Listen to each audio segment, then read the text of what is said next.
하나님 말씀을 같이 보시겠습니다.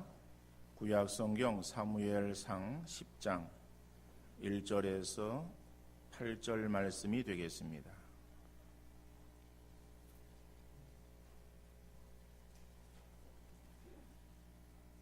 구약 사무엘상 10장 1절에서 8절 말씀 제가 읽어드리겠습니다. 이에 사무엘이 기름병을 가져다가 사울의 머리에 붓고 입맞추며 이르되 여호와께서 내게 기름을 부으사 그의 기업의 지도자로 삼지 아니하셨느냐. 내가 오늘 나를 떠나 가다가 베냐민 경계 셀사에 있는 라헬의 묘실 곁에서 두 사람을 만나리니 그들이 내게 이르기를 내가 찾으러 갔던 암나귀들을 찾은지라. 내 아버지가 암나귀들의 염려는 놓았으나 너희로 말미암아 걱정하여 이르되 내 아들을 위하여 어찌하리요 하더라 할 것이요. 내가 거기서 더 나아가서 다볼 상수리 나무에 이르면 거기서 하나님을 배우려고 베델로 올라가는 세 사람을 만나리니 한 사람은 염소 새끼 셋을 이끌었고 한 사람은 떡 세 덩이를 가졌고 한 사람은 포도주 한 가죽 부대를 가진 자라. 그들이 네게 문안하고 떡 두 덩이를 주겠고 너는 그의 손에서 받으리라. 그 후에 네가 하나님의 산에 이르리니 그곳에는 블레셋 사람들의 영문이 있느니라. 내가 그리로 가서 그 성읍으로 들어갈 때에 선지자의 무리가 산당에서부터 비파와 소고와 저와 수금을 앞세우고 예언하며 내려오는 것을 만날 것이요. 네게는 여호와의 영이 크게 임하리니 너도 그들과 함께 예언을 하고 변하여 새 사람이 되리라. 이 징조가 네게 임하거든 너는 기회를 따라 행하라. 하나님이 너와 함께 하시느니라. 너는 나보다 앞서 길갈로 내려가라. 내가 네게로 내려가서 번제와 화목제를 드리리니 내가 네게 가서 네가 행할 것을 가르칠 때까지 7일 동안 기다리라. 아멘. 영국의 유명한 설교가인 스폴전 목사님이 젊었을 때에 그 교회에서 고아원을 운영하고 있었습니다. 그런데 그 스폴전 목사님이 영국 브리스턴 지역에 집회를 하러 갔어요. 그곳에서 이제 새 교회에 집회 요청이 있어서 집회를 인도하는 가운데에 이제 말씀을 전하면서 그리고 그들에게 한 가지 부탁을 했습니다. 그것은 자기가 운영하는 고아원이 있는데 그 고아원의 운영을 위해서 300파운드가 필요한데 그것을 위해서 좀 헌금해 달라고 그렇게 도움을 요청을 했습니다. 그 이야기를 들은 그러한 성도들이 기쁜 마음으로 즐겁게 헌금을 해서 모은 돈이 300파운드가 되었어요.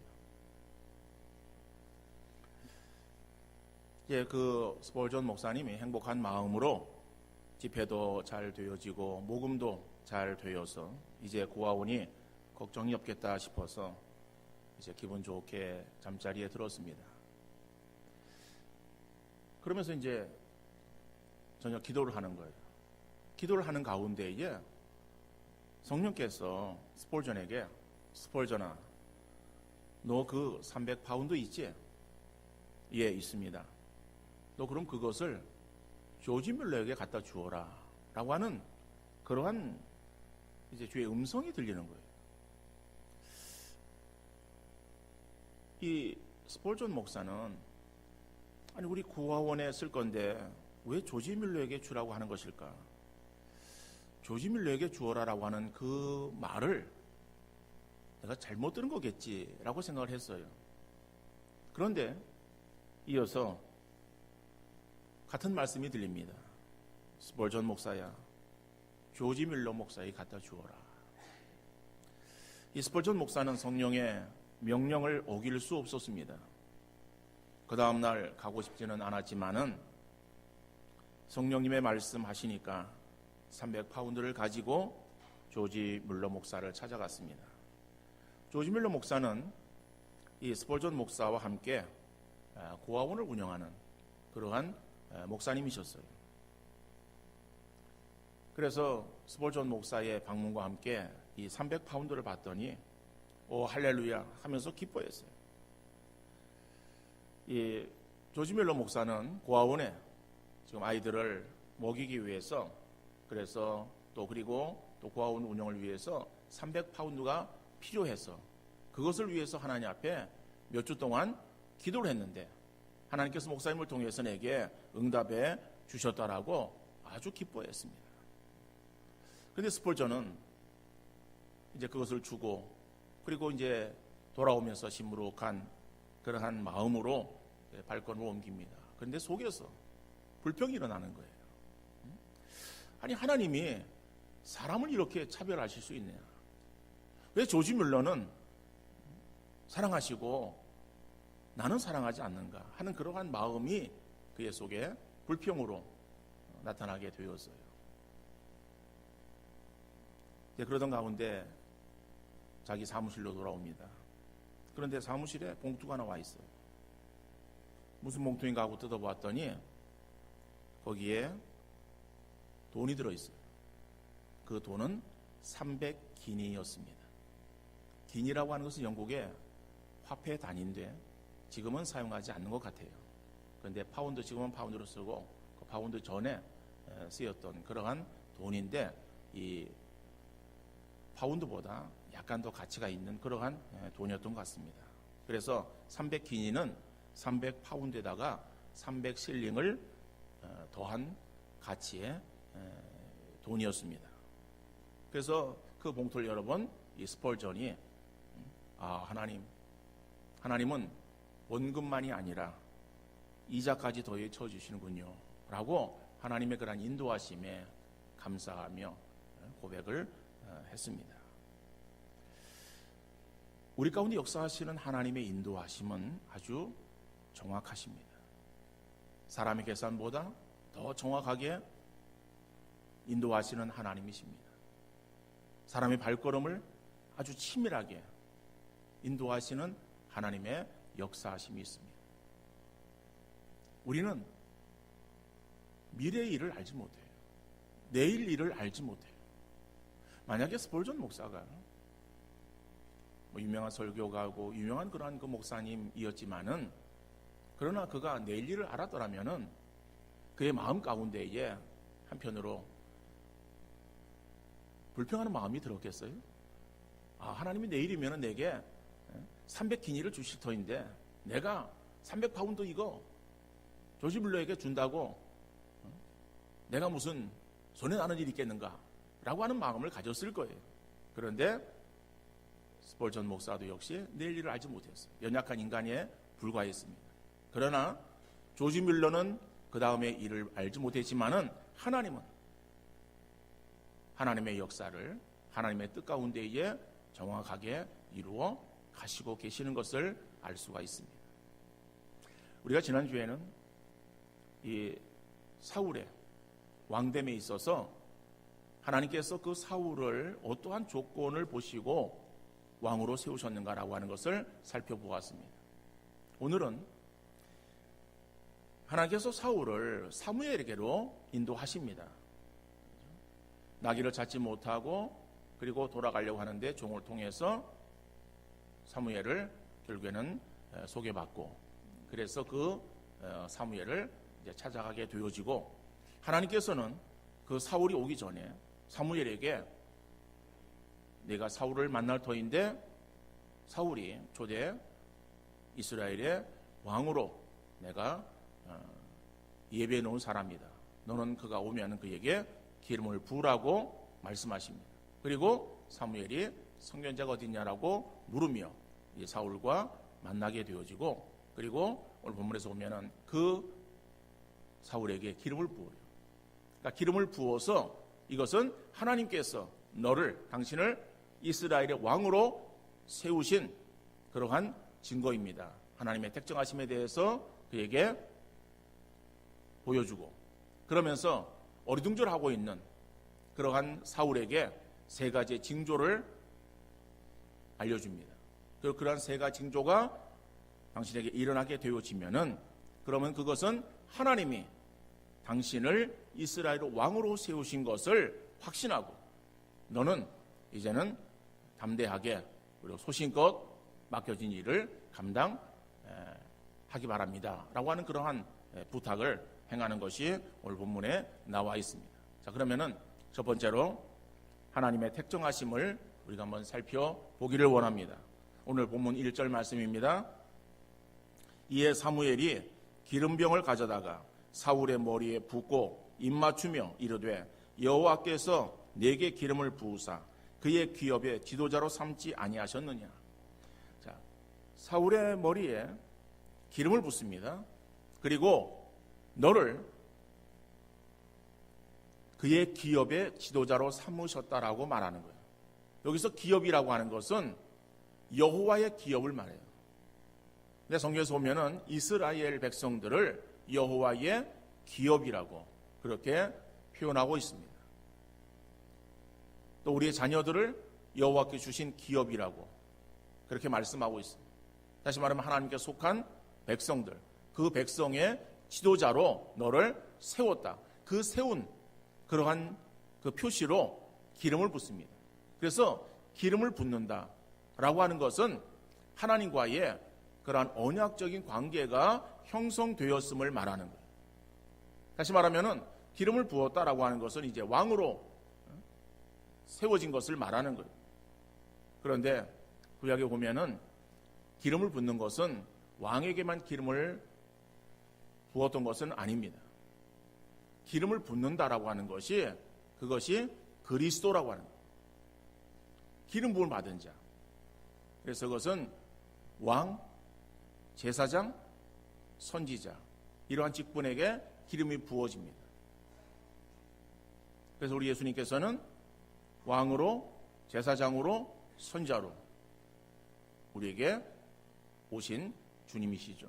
어떠간에 이 사울은 이스라엘의 초대 왕으로 세워지는 그러한 이제 하나님 언약 관계를 드러내기 위해서 그에게 기름이 부어지는 거예요.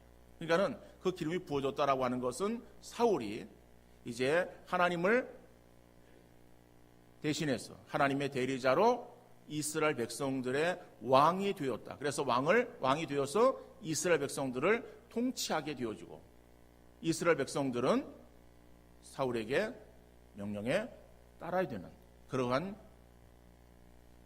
특권이 그에게 주어진 것이죠.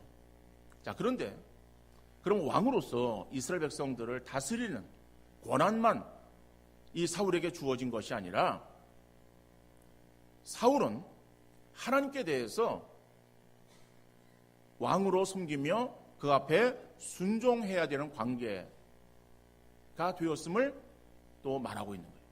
그러니까 백성들은 사울에게 왕으로 순종하고 사울은 자기의 왕 되시는 하나님을 향해서 그 앞에 순종해야 되는 것이고 그래서 그 관계는 다스리고 순종의 그러한 관계가 형성되어진 것인데 근데 그것이 어그러지면은 그러면은 그러한 관계가 다 깨어지게 된다라고 하는 것을 말씀하고 있습니다. 사울이 왕이 되어서 백성들을 다스리는 가운데에 이제 아말렉과의 그러한 전투 가운데에서 그가 하나님의 명령을 순종하지 않습니다. 그럴 때 어떤 일이 벌어졌는가? 사무엘상 15장 22절 23절 말씀 보면은 사무엘이 이르되 여호와께서 번제와 다른 제사를 그의 목소리를 청종하는 것을 좋아하심같이 좋아하시겠나이까? 순종이 제사보다 낫고 듣는 것이 순양의 기름보다 나으니 이는 거역하는 것은 점치는 죄와 같고 완고한 것은 사신 우상에게 절하는 죄와 같음이라. 왕이 여호와의 말씀을 버렸으므로 여호와께서도 왕을 버려 왕이 되지 못하게 하셨나이다. 여러분, 기름을 부었다라고 하는 것은 바로 이러한 하나님과의 언약적인 관계가 형성되었기에 사울은 백성들을 하나님을 대신해서 다스리고 통치하는 그러한 그 권한이 주어졌지만은 그러나 사울은 자기의 왕 되신 하나님을 향해서 그 앞에 순종해야 된다. 그런데 사울이 순종하지 못했을 때 사울에게 주어지는 결과가 어떤 결과입니까? 하나님은 하나님 말씀을 거역하는 것을 어떻게 평가하고 있는가 하면은 점치는 것과 같고 사신 우상에게 절하는 것과 같다라고 그렇게 말씀하시는 거예요.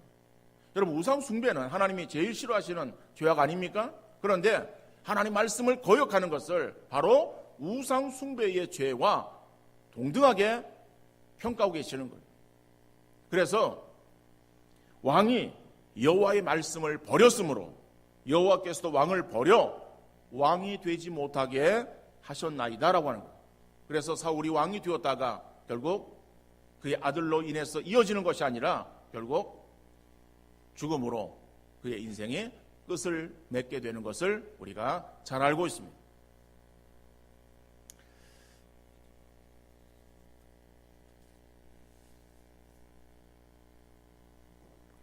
하나님께서는 하나님의 주권에 따라서 사울을 택하시고 그에게 기름을 부어 왕으로 세우시고 합당한 능력도 허락해 주셨습니다.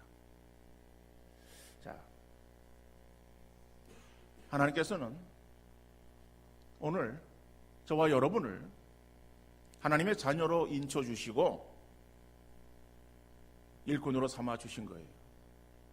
우리가 연약하지만은 그러나 주의 은혜로 구원함을 얻어서 우리가 성도와 일꾼의 반열에 세워지게 되어진 줄 믿으시기를 바랍니다. 이것은 성령의 역사로 되어진 언약적 관계가 형성되어진 거예요. 그래서 그런 언약적 관계라고 하는 것은 하나님은 우리의 아버지가 되시고 우리는 예수 그리스도 안에서 하나님의 자녀가 되어진 것이죠. 다시 말하면 하나님과 우리와는 서로 사랑의 언약 관계가 형성되어진 거예요.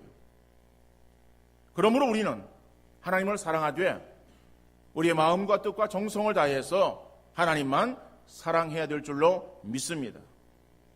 하나님이 그 아들을 우리를 위해서 죽이시기까지 사랑하신 것처럼 우리도 하나님을 향한 사랑의 관계를 아름답게 유지해 나가야 될 줄로 믿습니다.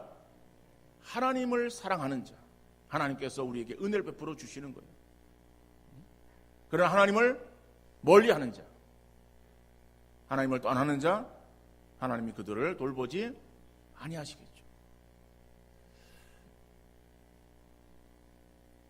어렸을 때부터 물가에서 자란 사람들은 수영을 잘 합니다. 그런데 물을 무서워하는 사람들은 물에 가지를 않아서 수영을 못하는 거예요. 그러니까 수영을 못하는데 그래서 뭐 운동 삼아서 아니면은 뭐 또 필요할 것 같아서 그래서 수영을 배우려고 해요. 그럼 배우면 어디 갑니까? 수영장 가서 수영을 배우는 거예요. 그러니까 수영장 가서 수영을 배우면은 이제 그 가르치는 그 코치가 이제 하나하나 가르쳐 주는 거예요. 그래서 처음에는 수영을 잘 못하니까는 그래서 기구를 사용해서 이제 몸을 띄우는 것을 가르치고 발차기를 가르치고 그 다음에 또 팔젓기를 가르치는 것이죠. 그래서 이제 또 숨 쉬는 것을 가르쳐 주는 거예요. 그러니까 하나하나 이렇게 배워가면서 이제는 기구를 놓고 그리고 이제 수영을 이제 합니다. 그런데 그 수영장에 그 레인의 길이가 25m 되는 거예요. 그 25m 되는 레인을 이게 수영해서 간다는 것이 쉽지 않아요. 그죠?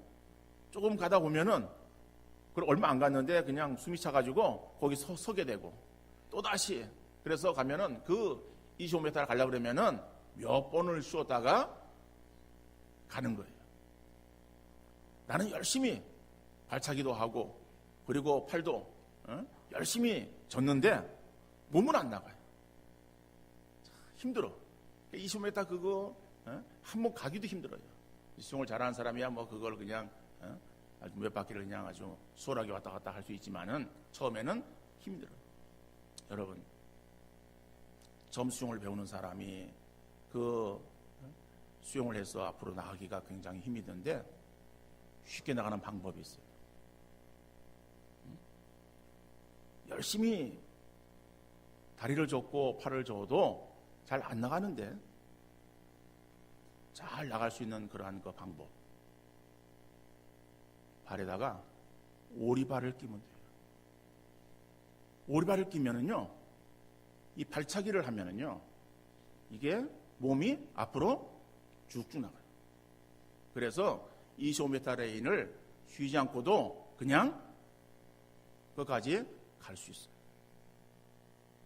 여러분, 우리가 우리의 몸을 물에서 앞으로 나가게 하는데 뒤에 오리발이 우리를 도와줄 때에 안 나가던 우리의 몸이 앞으로 쭉쭉 빨려 나가듯이 나아갈 수 있다라고 하는 것을 우리가 생각해 볼 때에, 그렇다면 우리의 인생, 그죠? 바다 위에 떠 있는 돛담배 같은 것이 우리 인생의 비유 아닙니까?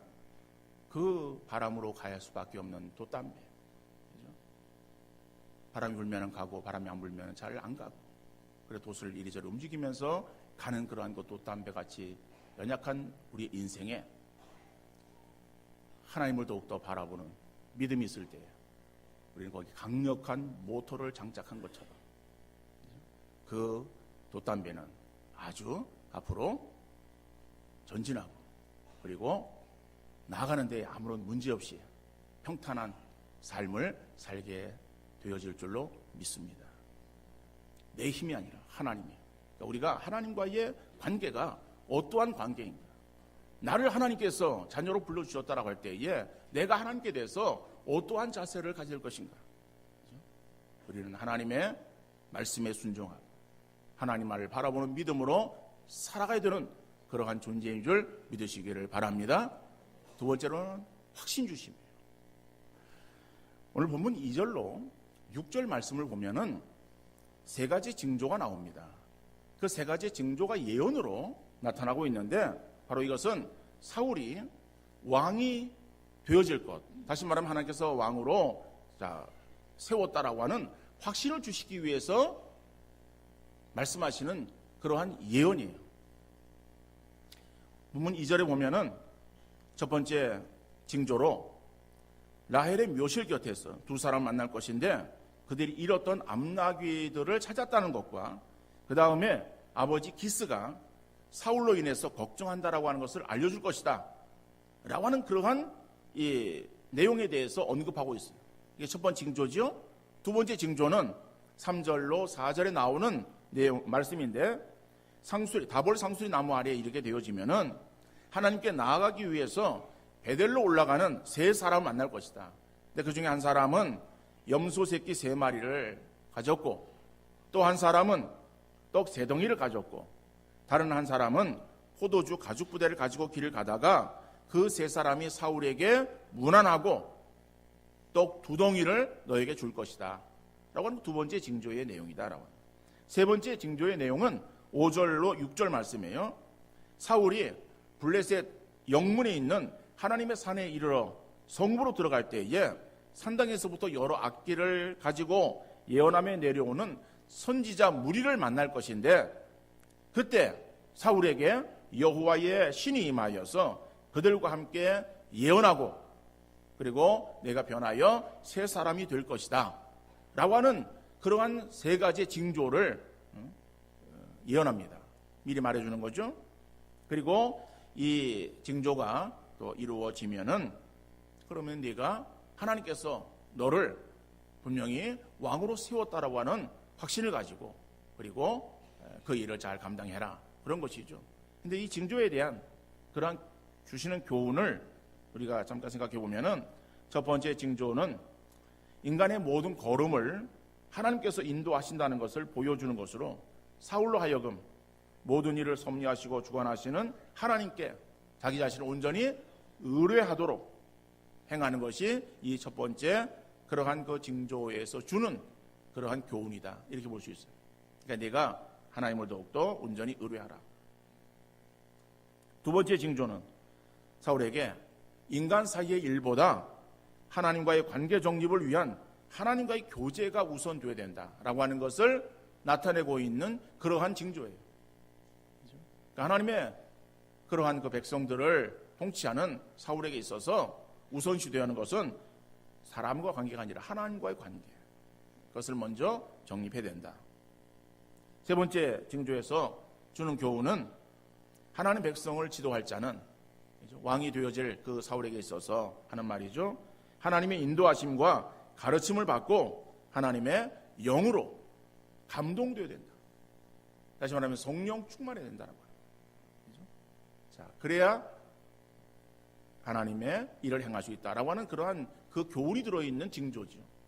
자, 그런데 이러한 그 세 가지 징조가 다 이루어집니다. 그럴 때에 하나님의 함께 하심을 내가 확신하고 담대하게 행하라. 그래서 실제로 보면 이 징조가 내게 임하거든 너는 기회를 따라 행하라. 하나님이 너와 함께 하시느니라 말씀하고 있고, 이제 8절 이하 9절에 보면 이 징조가 다 임했다라고 말씀하고 있어요. 어떤 간에 하나님께서 사울을 이스라엘의 왕으로 택정하셨어요. 그래서 기름 부었어요.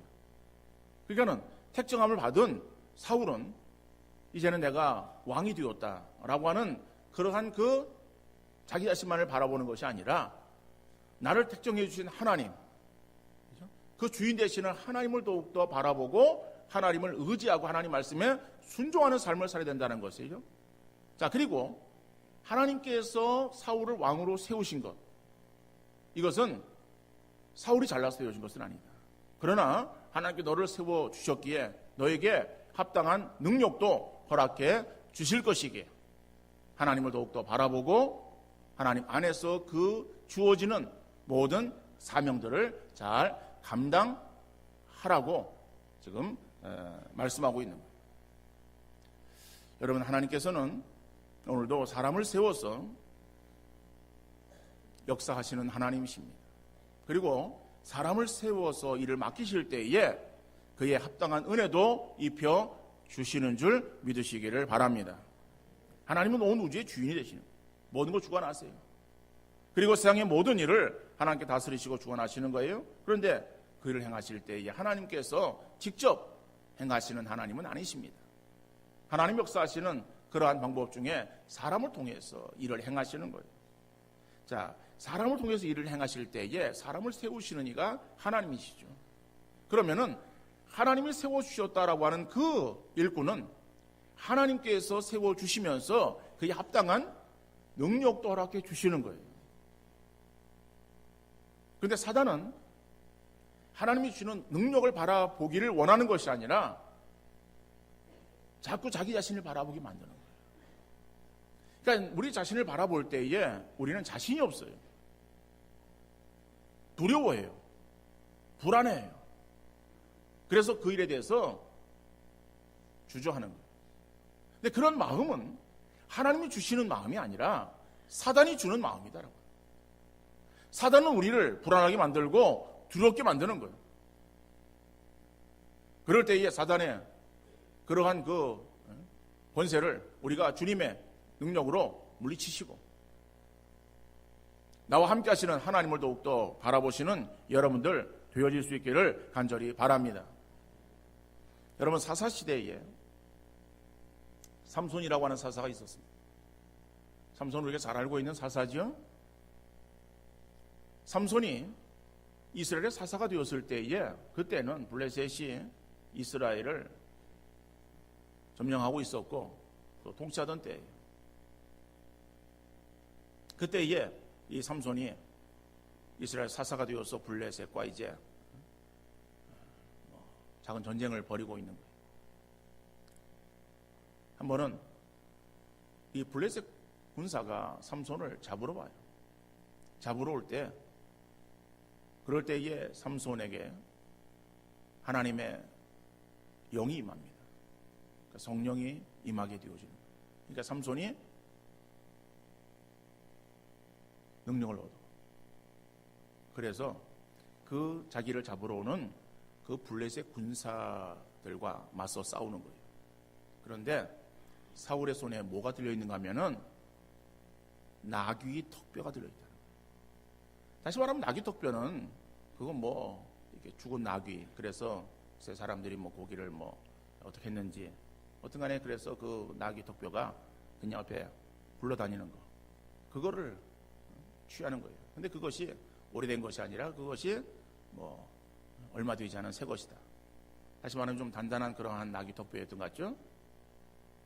어떤 그런 나귀 턱뼈를 가지고, 그리고 자기를 잡으러 오는 군사들을 향해서 대적하는 거예요.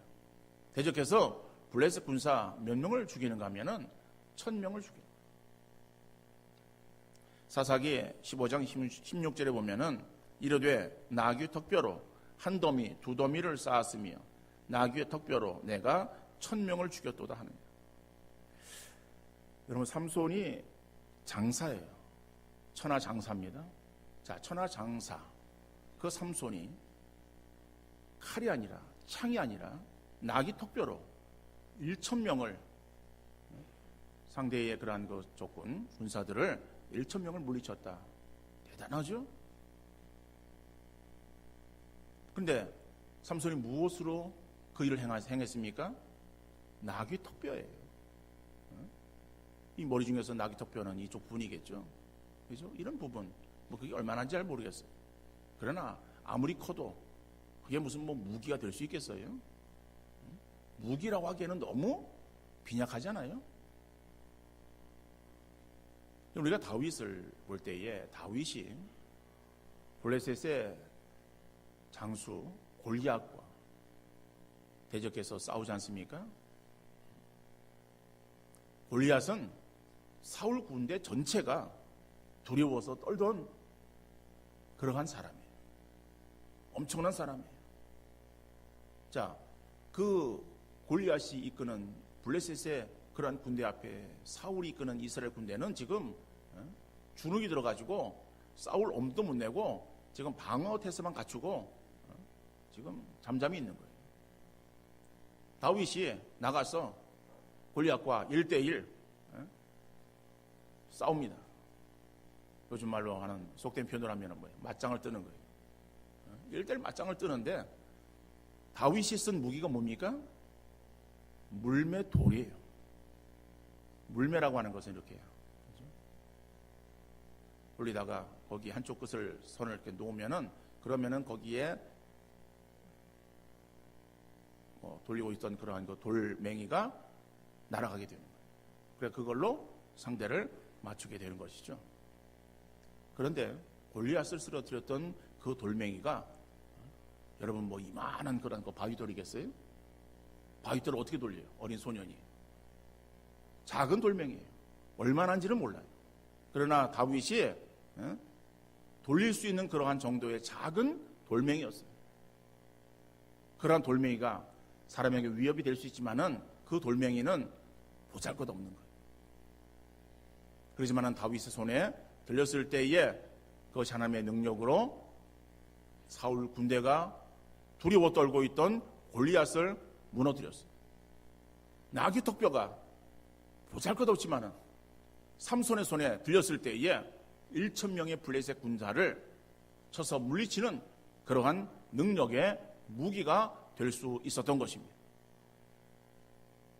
중요한 것은 돌멩이가 중요합니까? 나귀 턱뼈가 중요합니까? 다윗이나 삼손이었어요. 여러분, 우리의 자신들은 나귀 턱뼈만 못한 그러한 존재예요. 내가 무엇을 할 수 있겠는가? 우리는 고백할 수밖에 없는 연약한 존재들이에요. 하나님이 나를 자녀 삼으시고 하나님의 교회에 나를 일꾼 세우셨다고 한다면은 나를 붙들고 역사하시는 이는 하나님이신 줄 믿으시기를 바랍니다. 그러면은 내 능력이 아니라 나를 붙들고 역사하시는 하나님의 능력으로 역사하실 때에 능치 못할 일이 없는 줄 믿으시기를 바랍니다. 그래서 사도 바울은 뭐라고 고백합니까? 빌립보 4장 13절에 우리가 잘 알고 있는 말씀이죠. 내게 능력 주시는 자 안에서 내가 모든 것을 할 수 있느니라. 세상 사람들은 앞에 부분의 말을 빼버려요. 그리고 내가 할 수 있느니라, 이 말만 사람들에게 각인을 시키는 거예요. 그래서 할 수 있다 하면 된다, 할 수 있다 하면 된다는 것은 그중간에 자신감을 불러넣어서 뭔가 해보라고 유도하는 그러한 사단의 소리예요. 우리는 우리의 힘으로는 아무것도 할 수 없어요. 그렇지만은 내게 능력 주시는 자 안에서, 우리는 하나님 안에서 우리에게 주어지는 모든 것들 감당하게 되어질 줄로 믿습니다. 그건 내 능력이 아니라 하나님의 능력이죠. 여러분, 사울을 부족하지만은 그를 세워서 하나님의 사람으로, 이스라엘의 초대 왕으로 세우셨음을 그에게 보여주십니다. 그것이 기름 부음이에요. 그리고 징조를 통해서 하나님이 함께 하심에 대한 확신을 주시는 거예요. 사울은 연약하지만은 사울을 들어서 쓰시는 하나님은 전능하신 하나님이시다. 오늘 우리가 죄악 가운데 있었던 그러한 존재들이었지만은 하나님 우리를 택정하셨어요. 하나님의 자녀 삼아주셨어요. 하나님의 자녀 되어준 우리들은 나를 불러주시고 내 아버지가 되시는 하나님만을 바라보며 하나님만을 전적으로 사랑해야 될 줄로 믿습니다. 나를 일꾼으로 불러주신 그 하나님, 내가 비록 연약하지만은 그러나 나의 연약함을 아시고 나를 일꾼으로 불러주신 그 하나님의 능력을 의지하며 맡겨진 일들을 감당해 나가는 우리 모두가 되어질 수 있기를 간절히 바랍니다. 그래서 우리가 연약한 우리 인간의 조건만 바라보지 말고 나와 함께 하시는 주님의 능력으로 맡겨진 일들에 귀한 열매 많이 맺힘으로 주께 영광 돌리는 삶이 되어질 수 있기를 주님 이름으로 축원합니다.